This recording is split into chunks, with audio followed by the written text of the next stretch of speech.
Hey everybody, I'm Will Scott, the painter here at Graveyard Carz.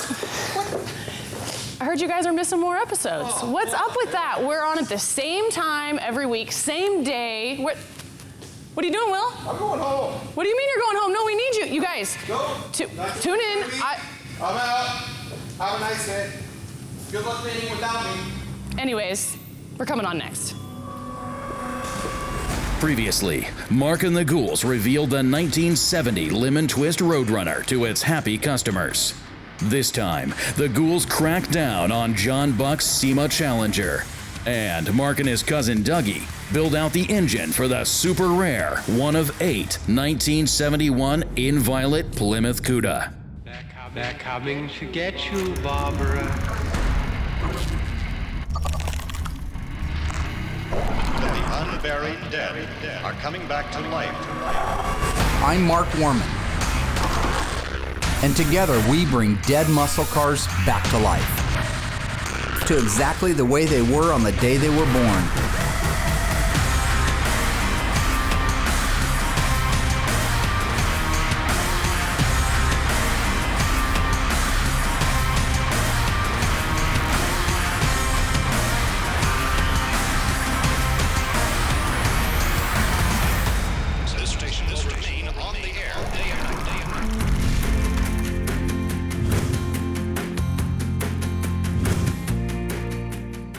So now that I got our 1970 Challenger SE over to Dave, I took it off the whirly jig, put it on the bin pack, got that wrapped up. Now this week, I went ahead and went through and got the hood scoops, all the little parts and pieces that he usually gets later. I went ahead and got them done now.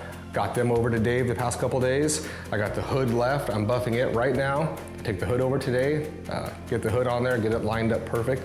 Then Dave has that car 100% to start assembling.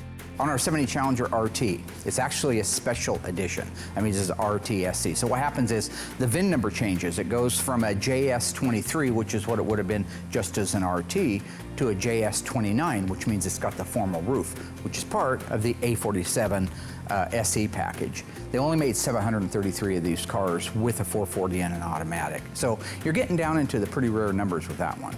The interior's mostly original. We do have to freshen up the front seats, but the owner wanted to leave it as close to original interior-wise as possible. The car is an original FF4 green, kind of an interesting color.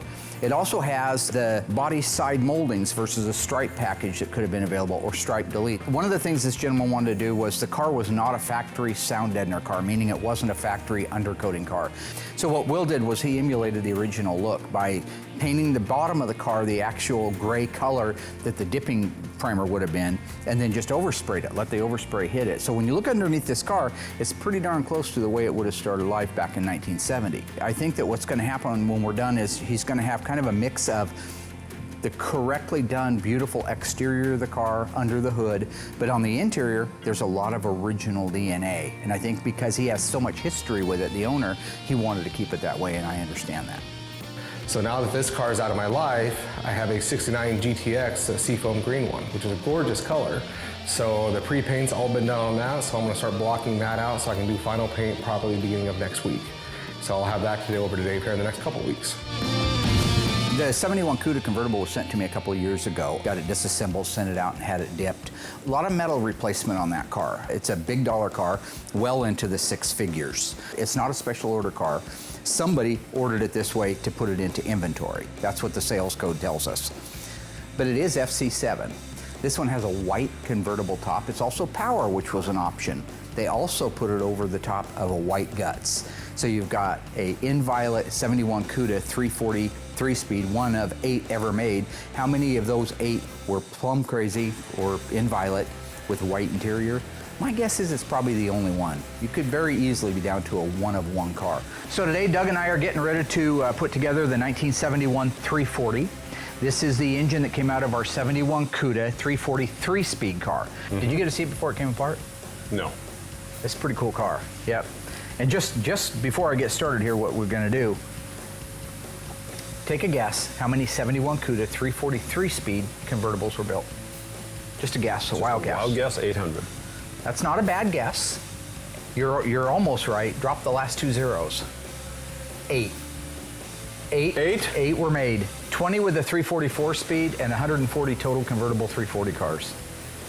Wow. Yeah, the rest were autos, so pretty rare. Anyway, I want to do the heads, intake. We're going to go ahead and set the distributor because we're going to get it out and we're going to put it on the engine run stand. Build out the front with the timing cover. We can go ahead and put the carburetor on it, exhaust manifolds, oil pan, get this thing completely ready so that when it comes off the engine run stand, we can send it over to Will. He can paint it and they'll be ready to go on the rest of the assembly stand. So you got it? Sweet. Cutting Dougie, back by popular demand. Yeah, Cutting Dougie is back, right? Cutting Dougie, he demand. He was with me a couple of years ago, about 3 or 4 years ago. He was working with us, helped us work on the yellow AAR that we were working on, and back in the day, the Phantasm Cuda. I felt like with his knowledge and experience, and with his caution and care that he always exercises, he'd be perfect for building out these drivetrains. So I talked to him, made an offer, and I think it was a winner for both of us all the way around, and it's really nice to have him back. Dougie once held a 22 shell up in his fingers like this, struck a match, and held it underneath there until it exploded in his face. And when he was asked why he did it, he said, wah. That was his answer when he was, remember? Wah. Yeah, you say wah. Wah. I'd say, go get this, and he'd go wah. Wah. Which was why. Why? Why did I do that? Because you could. Yeah. That's a true story, by the way. Blew his face off. That isn't even his original face. You should see a picture of him as a kid. Bright carrot orange hair, which is why we called him Rooster, because of the Rolling Stones' Little Red Rooster. When he was 16, he got a little orange cookie duster right here, a little mustache. Kind of looked like Danny Bonaducci from the Partridge Family. Anyway, yeah, he's kind of. You had a littler nose too. Well, thank you. They say 2 things keep growing on a man as he gets older. If your nose is like that, you should be in the wrong business. You know what I'm saying?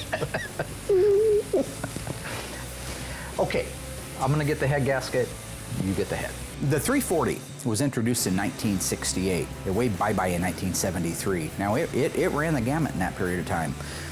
68 to 70 typically are the more desirable ones. They're the higher horsepower. Getting to 70, getting your AAR and your TA Challengers that had a 3 Holley 2-barrel setup on it. And that's pretty cool. It's the only small block to ever leave the factory with multiple carburetors.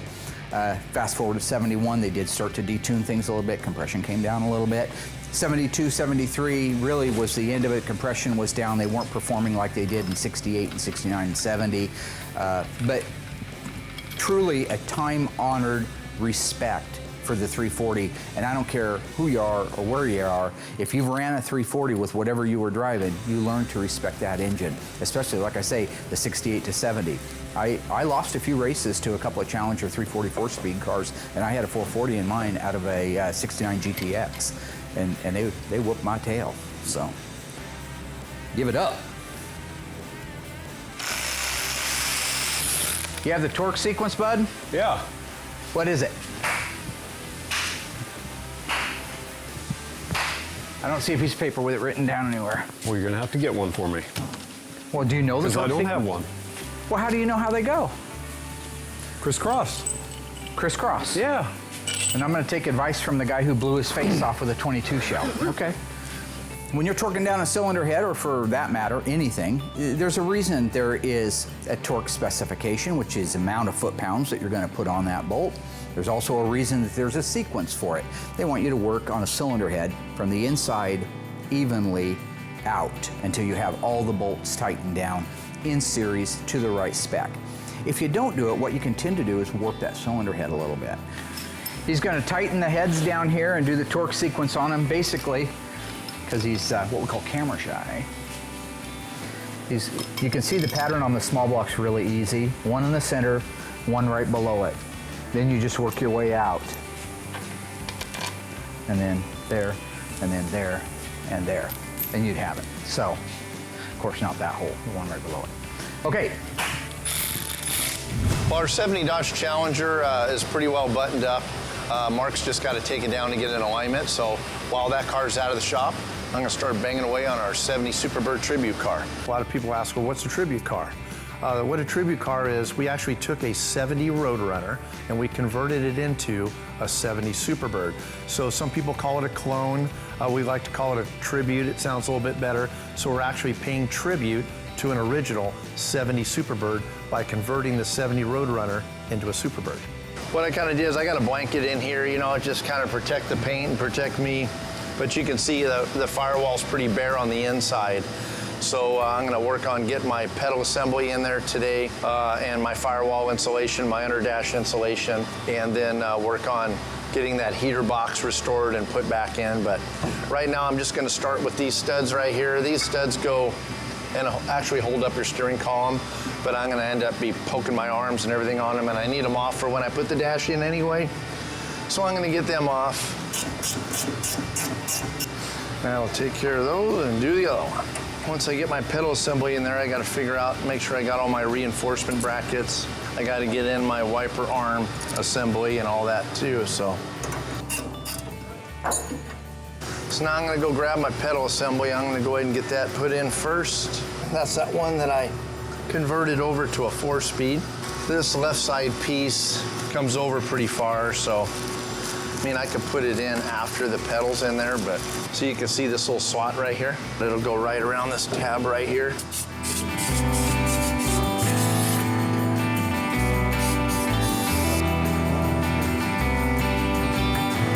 I want to make sure I keep it somewhat straight here. And that's your underdash insulation. So I gotta get all this and hope it all bolts up right. That looks good. Stay tuned. Mark and Cousin Duct Tape build out the 340 engine. Will assists with metalwork. And Dave begins to wrap up our 1970 Plum Crazy Challenger.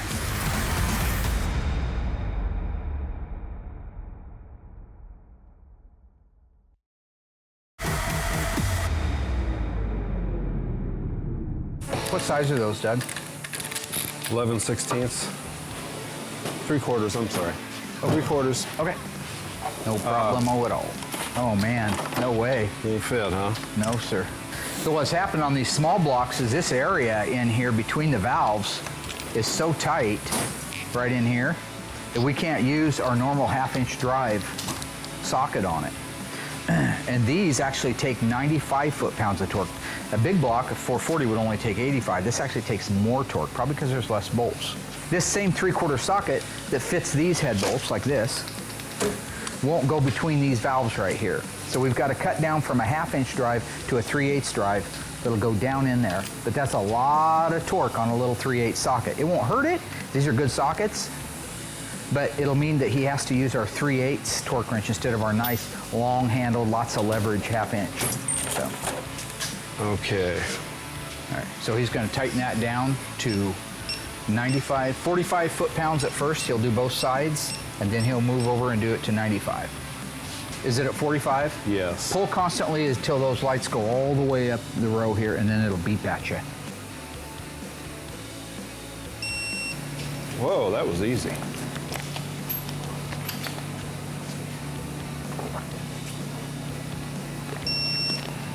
One of the things that's cool that I actually learned from Doug, we'll call him the Bullet Man, is he likes to tack his gaskets on to the part hours ahead of time. And so this thing isn't flopping around in the breeze moving, and that's one of the things that the sealer will allow it to do. So he gets this on the mated surface and it can't move now. It's all lined up perfectly. He's ready to put the bolts in, gonna be no problems at all. He's done that with everything. The timing cover, he's got the gasket on the timing cover ready to go on, so it's glued into place. It won't slip and slide around. Valve covers, same thing. Got all of his gaskets in place. They're glued in place with a sealer, so that won't come back off. He can put that down on there. We won't use a sealer on this side. We won't need it because it's going against a cast head. But that's a great idea, doing it that way. I actually just never thought of doing it. So what we do is we disassemble the engines here complete. Unbolt all the things off of it, such as the accessories, get it down to the bare long block. We take the heads off, we disassemble the short block, and then we take it over to the machine shop. Machine shop rebuilds the short block and rebuilds the heads. They actually assemble the short block for us. They assemble the heads, but they don't put them on. And the main reason for that is when it comes time to putting cylinder heads on, especially on your big blocks, that's where I come in. That's where our knowledge of what spark plug wire separator, what ignition bracket, what hose holder, what cable holder, what routing, what bolts, all those things that I get paid to know, they can't possibly know. So we just let them build the short block out and we build the rest of it here.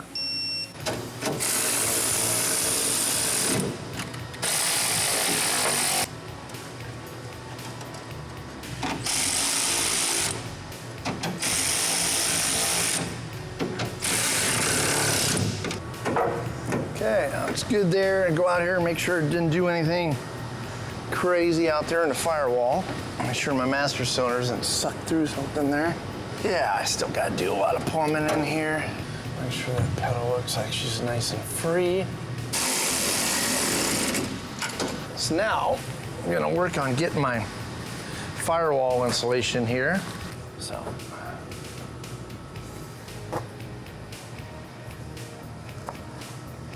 If you look over here, like up in here, you can see I do have the double hole up there alongside that. So I'm gonna take off this whole chunk here. And I'm also gonna poke out that hole there. So you can see how it accesses all my little holes and stuff in there. And there's little places for the heater box that'll get in the way, but the underdash insulation and the firewall insulation pad. What that does is it protects the firewall from the heater box. The heater box goes up against that. It's like a cushion in between the firewall and the heater box. So it protects the heater box, and it also insulates and sound deadens all the noise coming from the engine compartment into the cabin of the car.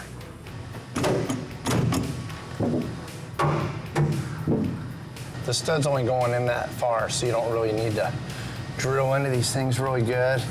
I can kind of tell when they go in there if they're right or not. You got to hit them just square. There you go, just like that.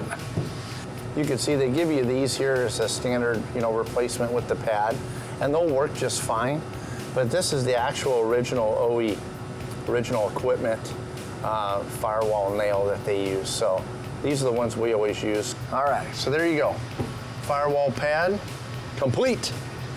Now I'm gonna do my shorty. It's got this relief cut out for your parking brake because it's gotta go right there. But if you look at this right here, this one's set up for an automatic. So if my 4-speed, remember that extra bracket I put in there? I gotta cut this dude out, like so. So that piece is gone, and now I'm good to get her in there around my 4-speed plate. I like it. There you have it. The firewall installation went super easy. It's great having quality parts at our disposal. The firewall nails are actually all OE correct, so they go in so smoothly and they look period correct. So it's always nice having all those great quality aftermarket parts. So I'm getting ready to hang the quarters on John Buck's SEMA car, and I'm gonna grab Will. He's a little bit of trouble sometimes, but when I really need him, he's good for a tight spot. Take the ass in. I'll hang the... Wow, what have you done? What are you doing? Do you know what you're doing today? Nope. Okay. I'm gonna hang up on the front first. I know, Tiger. Sweet hell.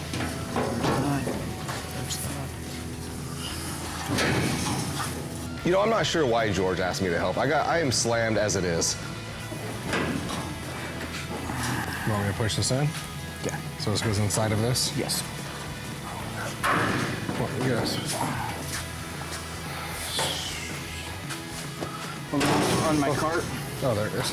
With the way George keeps his work area and his toolbox, I only imagine what his house looks like. Very disorganized, George.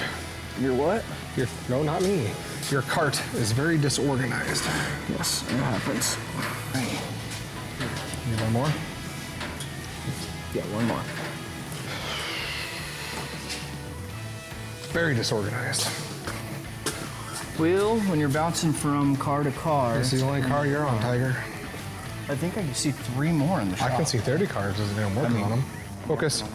Hey, ghouls, I got a good true or false for you. All right. True or false, the 1968 to 1971 Dodge Super Bee was available with only one stripe, and that particular stripe was a bumblebee stripe. That answer is going to be coming up right after the break.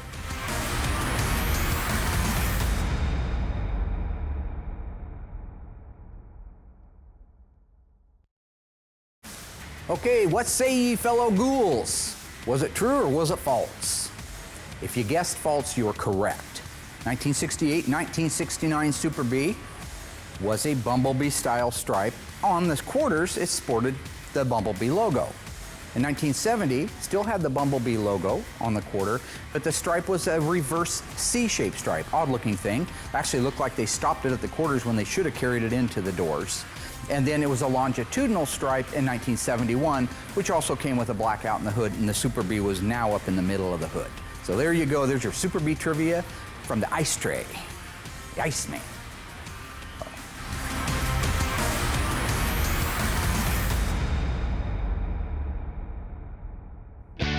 So Doug's bolting together the 340 for the Cuda. I'm just kind of here for moral support, watching over him, making sure everything's exactly, because this is his first small block since he's been here. But doing a good job, and it's going together well. Half or 9? Half. Okay, ready for the next one? Once he sets that other one on there, then he will take his torque wrench out and torque these things down to spec. Boy, those are a lot more cooperative than the big blocks, aren't they? Yes. For whatever reason. I don't know why, but they sure seem to be. Right. Okay, beautiful. Let's put the intake manifold on.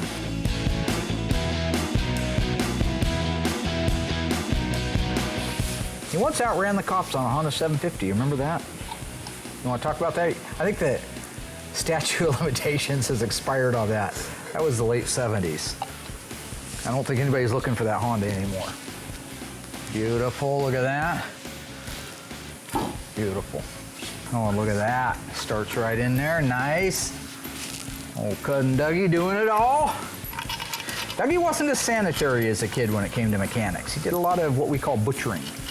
Wait, I'll hold it just like this. You ready?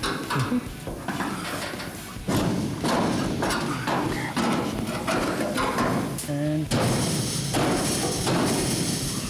Watching George pound anything is funny, but metal's not something that you need to pound. These things should just basically just fall together. If the metal work's done right from start to finish, you don't need to beat anything as hard as George does. So sometimes when I go to fit the rear quarters, like on a Cuda for instance, I act like I'm hitting it hard with my fist, but honestly I'm not. Oh yeah, night and day difference. If you ever had to hang a quarter, it's tough. There's nothing easy about it because it's got to be on the money because it's a final product. Oh shoot, that would have sucked right in your face. Oh God, there we go. You're welcome. The car's coming together great. Quarter panel took a little bit of work, but George got those big curious muscles, got it popped right into place. Now it's time to clamp it down and start welding it up. Number 2 slipper. Hold on, let me get you another pair, buddy. Yeah, these pairs suck. Yeah. You were never a Boy Scout, were you? Coming up, Dave continues working on our 1970 Tribute Superbird, and Mark doesn't stop reminiscing about the golden years as they finish up the restoration on the super rare 1971 Inviolate Plymouth Cuda.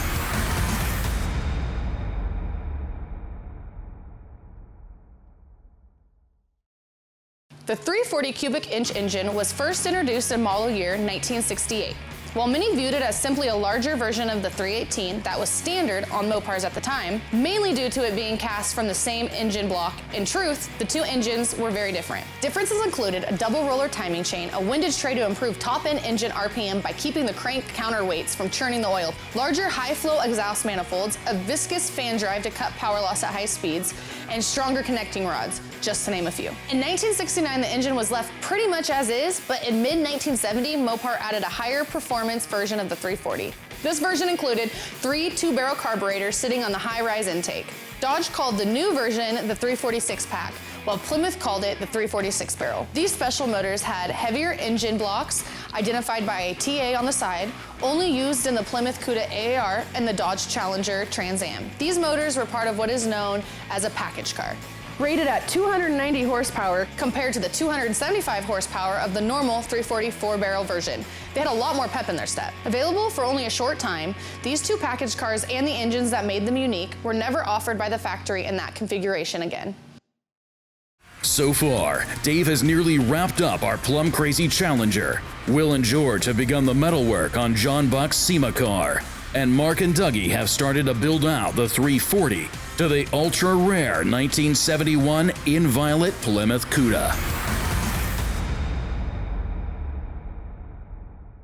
One night, he decides he wants to take his wife-to-be out to the drive-in. And I said, okay, I get it. All he had was that Honda 750, the Cop Runner, we called it. He wanted to borrow my Charger, my beautiful 1970 Dodge Charger. Innocent Dodge Charger. So I traded him the Honda 750 for the night, and he took my Dodge Charger and he took his girlfriend out. I assume they had a great time because my car was trashed when they brought it back. Candy and wrappers all over the damn place. It just looked like a non-stop party, out of gas. I got his Honda that night, so I take his Honda. I go, that's cool, man. I'm gonna go out and check out the chick scene on Main Street. So I hops on the Honda 750, and I'm honking along. It's a fast bike. Had a Kirker 4-in-1 header. It was a fast bike. I'm cruising about 36th Street, and there's some chicks, some honeys, some babes, some squeezes. You know what I'm talking about? Some mamas on the corner over there, and they're like, ooh, here comes Warman, he's the best, you know, and they're screaming, frozen the panties and everything, right? I honks on that throttle. Third gear, front end starts to come up, I'm back off the back because he likes to armor all the seat. I'm hanging off the back of it. I go to let off the gas, doesn't shut off. Throttle's stuck wide open. All the way to 42nd, I'm doing 120 miles an hour through the intersection by the time the throttle decided to let off. I asked Doug about it, he says, never did it to me. Well, what are the odds that it would do it to me? What did I do wrong? How far past full open did you pull that throttle? Well, I didn't put a pair of vice grips on it and stand on it. I mean, I just ran my wrist. You were stronger than I was. Yeah, almost killed me. And he was happy. He loved it. Wow. You know what, when you have a history with somebody, it's kind of fun to relive it. And it's even funner because you can add a little bit of, you know, seasonings to it, right? Because the original story, while palatable, isn't nearly as good as the time I'm done with it with all my little dressings on there, a little cayenne pepper, a little salt, you know, maybe dress it out with some parsley around the sides of it. Makes it a more robust story. I won't be getting If I anything had, back. I'd have been dead. All right, let's put the timing cover on. That's okay, go ahead. That intake? Yeah, go ahead. Good memories, growed up together. That was a good memory for you? We had a mutual uncle, Uncle Wayne. Uncle Wayne was a hater. I don't think a hater is somebody who shares their opinion and is genuinely trying to maybe help you do a better job on something. Uncle Wayne was one of the original haters, long before all this hating stuff nowadays. He was one of the original haters. I think that a true hater is that the person they're hating on couldn't do anything right. Everything they do is wrong just for the spirit of it being wrong, because they're a miserable human being and they like to make other people miserable. That's a true spirit of a hater. He'd hate on a guy till he's all played out. Hate on everybody, hate on his kids, hate on the guy at the store, hate on everybody. We're in a no-hate zone here. Hater, just a hater. Wayne had a 1974 AMC Matador that he thought was the fastest car in the world. Everything else was junk by comparison. My Charger, his Barracuda, all junk compared to that Matador. Yeah, called us bad names. Bad names. But he loved us, I think. Look at that, Will. Plenty of room to go backwards if we want. Our reveal is good. That's nice and tight. So it was a real big challenge getting the fender to line up with the door, but I finally got it. I mean, we only got 3 months left, so it's just in the nick of time. That's good because it was tight up here. Yep. So we can move that door backwards. back a little bit. There's that. Cool. Thank you, Will. I'm glad we got the fender all aligned. Looks great, but now we just got to keep chasing. You know, door, go to the other side. You know, it's a pretty big job. But next time, because it does take so long, I hope he just grabs Adam because he just kind of stood around and watched us the whole time.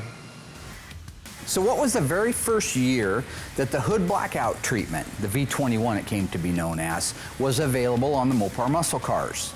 Was it the Dodge Superbird in 1969, the Barracuda in 1967, or the Roadrunner GTX in 1968? The answer is coming up after the break.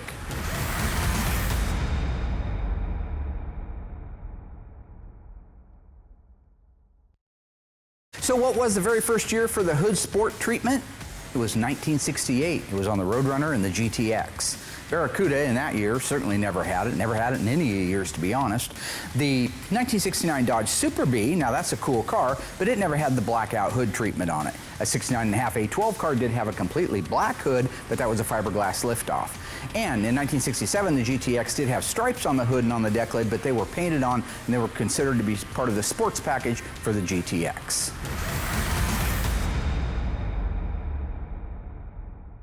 The timing cover he's putting on right now goes on first and then the water pump over the top of that. Okay. Probably figured that out earlier on. Seems like it's going, huh? Yeah. Turn it out and redo it? Nope, just go ahead.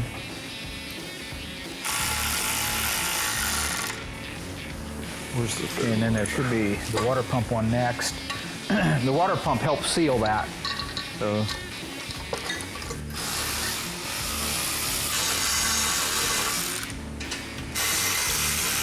Okay, go ahead and put your dope on that.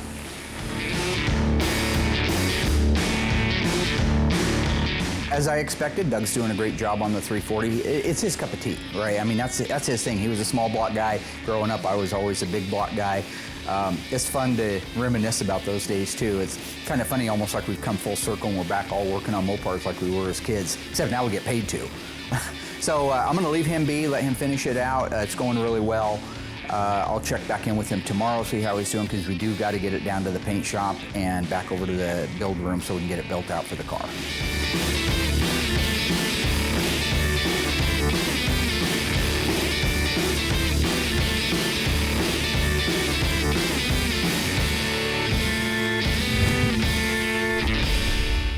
I'm working on our 70 Superbird tribute car, getting ready to put the side markers in. Side markers are very unique on this car, being that it has a 70 Coronet side marker on the front and a 70 Roadrunner side marker on the rear of the car.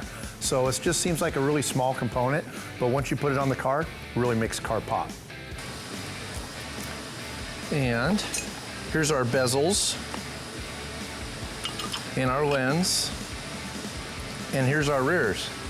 So if you kind of notice, it's kind of goofy having a chrome bezel on the front and a painted bezel on the back. Reason being, this is a 70 Superbird. And the 70 Superbird has 70 Dodge Coronet front fenders on it. So that front bezel is chrome in 1970 on the Coronet.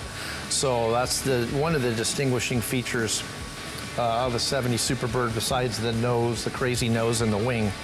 So normally, our 70 Roadrunner, which this car basically started life as, would have painted bezels for the side markers of the front and the rear. But in the case of our Superbird, it's unique because this is our front and that's our rear. So really cool setup there, but I'm gonna put these babies together. So what you got here is you got some of your screws, your fasteners, and then you got your pigtails. And these pigtails go in there. As you can see, they don't screw in, they don't do anything. You got to kind of smash them in there. Whenever you bend these tabs around on the inside, it actually creates a connection to make a ground in there. I'm sure when they did it from the company that did the lights back in the day, they just got a deal. They put it in there and go and press it right down. But I don't have that.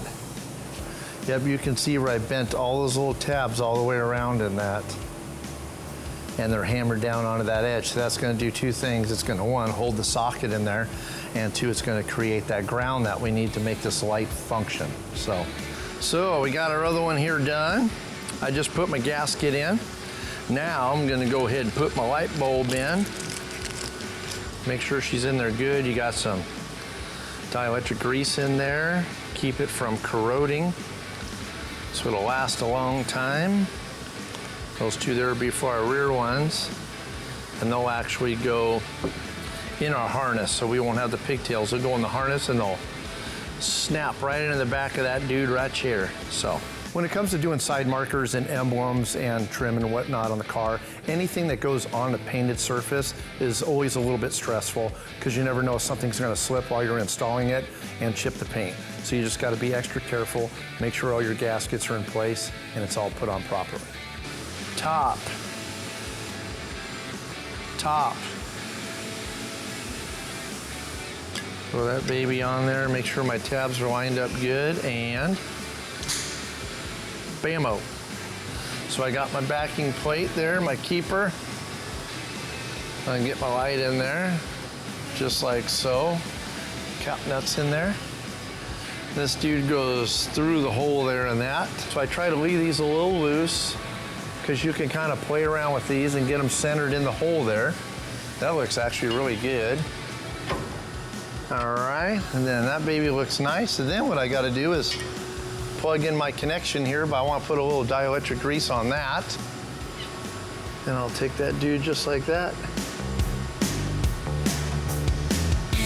Put those together like so. Bammo, there you have it. So there we have our 1970 Superbird, which is also a 1970 Dodge Coronet front fender side marker light. And as you can look straight across over there, there's our 1970 Roadrunner. And this is basically a 70 Roadrunner, but you can see the side marker light on that is a 70 Roadrunner fender. And so it's got that painted bezel, just like our rear one does. But since we're using a 70 Coronet front fender on a 70 Superbird, it gets that 70 Dodge Coronet side marker light, which has the chrome bezel.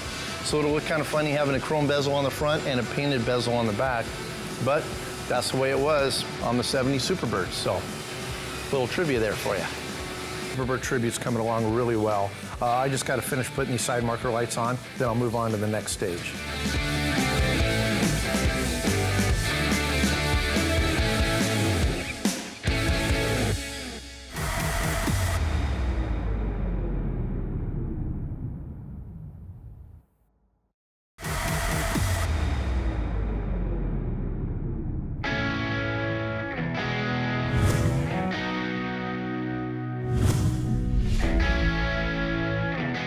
Right now, I'm just basically checking in with Doug to see how he's doing on the 340. So this is that little 71 340 he's been working on, his cup of tea, right? So I just want to check in and see if he has any questions on it, if there's anything I can do to help him, but I would imagine he's moving pretty well on it now. Rooster! They call it the little red rooster. That's what Mickey Jagger called him. Word rooster. This little motor we built back exactly the way it was from the factory. It's a stock replacement piston. We did go a little bit larger on the camshaft, but everything else for the most part is exactly the way it's supposed to be, like the way it left the factory. In this particular case, it's because you've got a car that was one of only 8 made. If you break down how many 340 3-speed manual transmission, which by the way was the standard, that was standard. So if you walked in and you said, I want a 1971 Cuda 340 and I need the cheapest one on the planet, this one I don't think was, but if you said that, you would end up with the manual transmission. That manual transmission today, while real nerdy back in the day and a poor man's Cuda, is a very rare car, one of only 8. 8 total in the world ever made 340 with 3-speed. They didn't build many 71 340 Cuda convertibles, period. If you go into the 4-speed, if you did have a little extra change and you went in and you said, I want the 4-speed, they made 30 of those. And maybe you said, well, I want the automatic because I like a little girly shifter down there, whatever it is, I like 4-speeds. They made 102 of those. So you're talking about a very, very rare car. I mean, think about how many states were in the Union in 1971. I mean, not every dealership even got one of these cars. So it's pretty rare, pretty unique car. Hey, look at you rocking out. Oh, that looks really good. So what do you have left? You got? I just need to put the belts and power steering return line on, and I'm waiting for a carburetor. You got an upper radiator? Yeah, I don't have this yet. I got to get hold of Scott Smith. He was looking for me one. It's a thermoquad. And you need the engine wiring harness because I don't think I did get that yet. No. And you got the shifter back? Look at that. Got a shifter. That's cute. Isn't it? That's an adorable little setup, little 3-speed. I love it. That means it's only got 2 shift rods. Uh-huh. Oh, that's awesome. Look at that little shifter. Look at that little shifter. Look at the little shifter. Looks like a pool ball. That's just cute as can be. Look at that. I like it. Look at that little shifter. That little 3-speed shifter. Got a little ship ball go on top of it. A little ship ball go on it. Yeah. Put a little ship ball. Looks like an 8-ball, doesn't it? You gotta put an 8-ball on it. It's gonna be cute. I gots to do it. I gots to do it. You gonna assemble that for me? Oh, this is the original ball. Look at that. Apparently nobody's reproducing it. We should take some have Will buff this. Look at that. Somebody put some pliers on that thing. Hey, Yeah. Who would do that? I don't know. Remind me, I'm going to go ahead and order the carburetor. I'll call Smith. I'll order up the engine wiring harness, and I think that'll be everything. I'll see if they're reproducing that. But look at that little thing. It's just darling. It's adorable. Cousin Dougie almost bought a 71. Barracuda. Was it? Yeah, 71 Yeah. Barracuda with a 318 and a 3-speed in it, just like that, right Yep. before he bought his Grand Coupe pistol grip 4-speed. And you would have tore that out back then, wouldn't you? You'd have tore it out and found a pistol grip 4-speed for it. Yeah. The truth, right? Yeah, sure. I would have borrowed yours. You're a butcher. I didn't have one, smartass.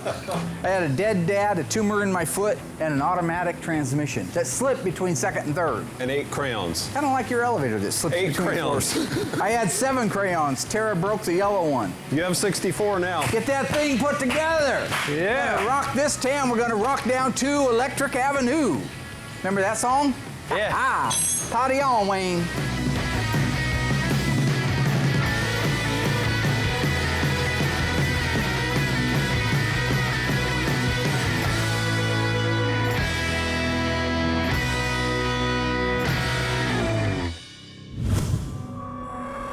So things are cooking along at Graveyard Carz, huh? Yes, they are.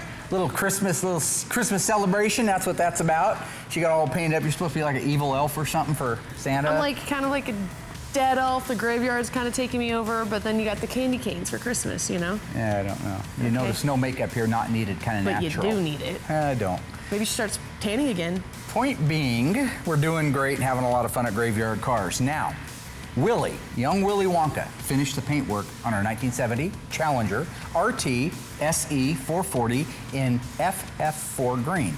And how many of those were made? 1,288. Yeah, 733. But it's a good guess. Yeah, alternate facts. It's fine. Ish. Down in the body shop, by Curious George is not so curious right now. Your boyfriend, Who's that? Will Scott, is over helping by Curious George work on the metal on that car. That's my brother, Dad. Still my brother. Yeah. Brother.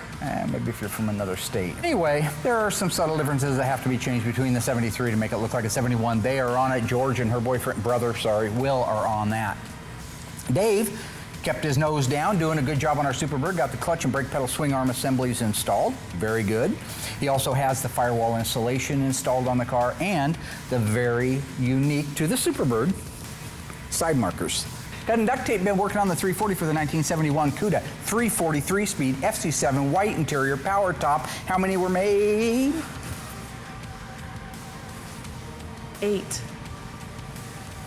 8-ish. Actually, that's the right answer. There were 8 made. What? Really? Was that really right? Yeah. Yes. Cool. The Victims Challenger, your old friend, is Not a all friend of finished mine. and is going to be unveiled at the Chinook Winds Car Show. That's gonna be coming cool. up That's gonna be because you really get cool. to get drunk. Oh, no, you're mistaking me for Will. That's Will. It's going to be the best. Gonna get so No. drunk. I ain't going to have a solid stool for a week. Oh my gosh. Anyway, thanks for watching. See you guys next week. Nice face, nice Thank you. hair, nice makeup. Yeah. I hate him. Word. Okay. And I can't do any of my gestures, I've been told, so we're just going to cut on that. I don't know if you guys were still. Conducting!